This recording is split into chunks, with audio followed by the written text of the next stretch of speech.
Yes, Katrina, mas ramdam ang buhos ng mga pasahero dito sa Batangas Port. Kaninang umaga ngayong Miyerkules Santo na huling araw na nga pasok ng karamihan.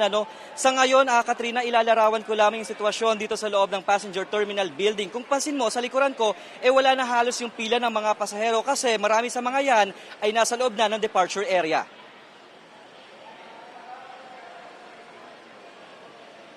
Tulad ng inaasahan ngayong Miyerkules Santo, ang peak ng mga pasahero rito sa itinuturing na isa sa mga pinakaabalang pantalan sa bansa tuwing may long holiday break. Sa labas pa lang ng port, sasalubong na ang mahabang pila ng mga sasakyan na sasampa sa Roro. Hanggang sa makapasok na sa terminal building, pila-pila rin ang mga bibili ng tiket.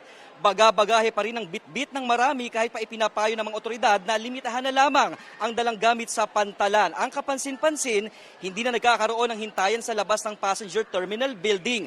Lahat kasi ng pasahero nakakadiretso na sa loob ng terminal building at saka na lamang dito pipila.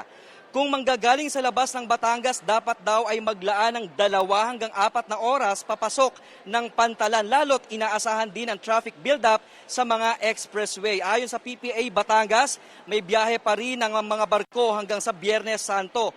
Doble higpit pa rin ang seguridad dito sa pier. Kahapon, Katrina, ayon sa PPA Batangas, pumalo sa halos 13,000 yung outbound passengers dito sa pier. At ngayong araw, Miyerkules Santo, posible pa raw na lumubo yan hanggang 20,000. Katrina?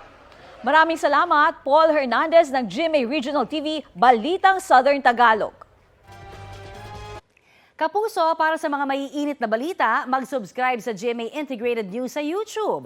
Sa mga kapuso naman abroad, subaybayan nyo kami sa GMA Pinoy TV at sa www.gmanews.tv.